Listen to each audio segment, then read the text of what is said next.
It's your boy Tease once again. Leo nakupitisha kwenye Cubase 5. Nimegundua kitu kimoja hivi kwamba unwanted noise inatakiwa uziavoid in pre-recording stage, not after recording. Sasa mbinu hii hapa itakusaidia sana kutokupata noise while recording. So let's jump into it. This is Cubase, so here I open a new project. I put it empty. As you can see, an empty project. So without adding anything or reducing anything, first of all, niweke settings hapa vizuri za input. Hizi tunazipata hapa na kuja kutoa hii ipo stereo in. So I remove this bus and then I add a mono bus. It have to be like this systematically. Kama hapo hivi pop. Yeah, as you can see. Sasa hicho kitu ambacho tunacheza nacho kipo kwenye mixer. Fungua mixer yote au place shortcut key F3. Make sure your mixer inakuja kwenye pull up like this. This one, this is our mixer. And you can even sometime detach it. There's a process of detaching it. Okay, so as you can see, hii ndo mono in. As you can see, mono hapo. Yeah, hiyo ndo mono in. Nakwambia mawimbi yanaingia. Unapokea input kwa kiasi gani, lakini mazingira yako yapoje. Kwa mfano na mute na kaa kimya, utaona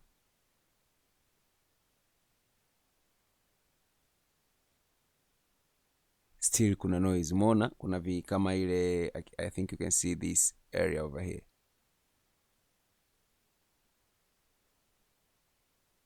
Hii inaniambia kabisa kwamba mazingira yangu yana nini, yana kelele ukilinganisha na gain ya mic ambayo nimeiweka. So kitu kikubwa na cha msingi cha kufanya, you need to minimize. Kama umeona mazingira yako yani kabisa hayawezi yani mazingira ya kuruhusu pana noise sana na you cannot avoid it, unatakiwa ufanye hivi. Unatulia kwanza.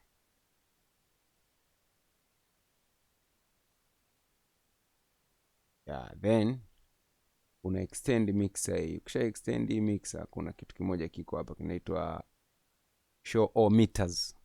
Utaangalia mita hii hapa, mita. Umeona?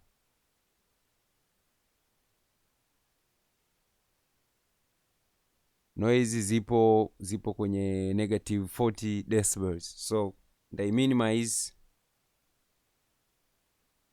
Ndahakikisha nikikaa kimya sioni input gain yoyote inayoingia mpaka nikiongea mwenyewe au when I start to speak, when I start to sing.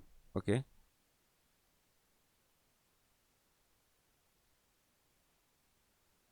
Yo, you get a concept? Sasa wengi hatufanyagi hivi.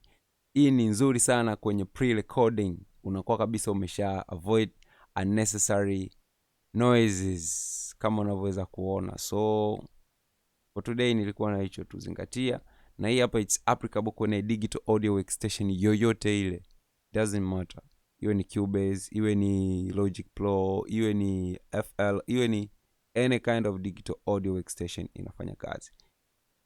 After saying so, niseme nashukuru kwa muda wako. Thank you very much.